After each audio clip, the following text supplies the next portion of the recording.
reason that I have any interest in this issue at all is if people want to do pronouns, they can do pronouns. My own view is that I think that it subscribes to an ideology which I don't subscribe to. But the point that I would make is that if you start enforcing these kind of things at work, creating social pressure on people to do it, it puts people who don't want to do it in a very difficult position. And there's this kind of idea that it's a sort of nice thing to do, that somehow it's inclusive.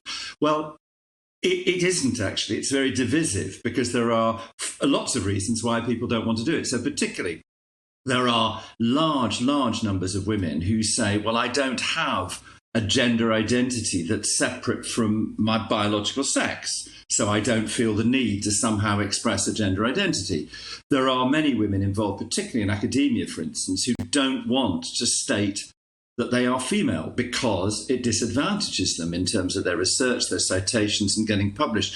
So there are lots of reasons why people wouldn't want to do it. My argument is that in work, and hence the book, The Power of Difference, is that actually it's the combination of difference that really gives us the great solutions. And the danger with pursuing diversity at the moment is that it's become a tool of conformity rather than a springboard of difference. And the challenge that we've really got as human beings is to encounter each other's different views of these things and coexist and collaborate. So my problem is not so much with pronouns. I happen to think it's an ideology with which I do not agree. But my fundamental point is that forcing people to do it, either literally or by social pressure, is very divisive. Now, I got your book this week, The Power of Difference, and I have to say, I'm still reading through it, but I think, it's an excellent book. And as somebody on Merseyside who was the only Tory there, I always thought I found the power in difference. But I think when you say things like differences to be explored in the pursuit of coexistence, you're very much applauding the differences, but how do you get round the table and then discuss it and learn from it? That's what I was taking from it. How would you describe that? And how do we do that? It's much easier said than done. Well, you're quite right. At the moment, there is this very toxic atmosphere, so that I often think of behaviour and language in terms of three broad categories: careless, thoughtless, and malicious. So I did a thing the other day and I said, the great British snack is the bacon sandwich. And a guy in a yarmulke put his hand up in the front row and went, not for me. And we laughed. And that was great. That was just careless, and he wasn't offended. I wasn't offended, but it was careless.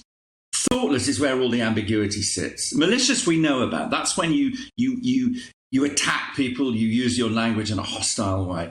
But it's this bit in the middle where people, in a sense, there's a gap between intention and effect. So people say things and then it gets moved into the malicious.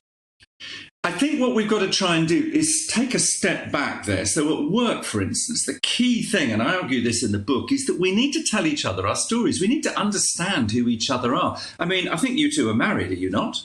Well, how do you manage the differences in your relationship? Anybody who's in a relationship knows that the fundamental joy in a relationship is the difference, not the similarities. I mean, of course, you've got to have the similarities, but the difference is where the excitement stuff. That's what you talk about.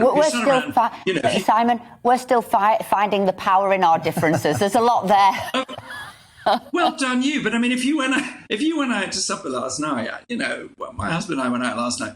If we'd sat around going, oh, I agree. Yes, I agree. Oh, yes, absolutely. It would have been extremely dull.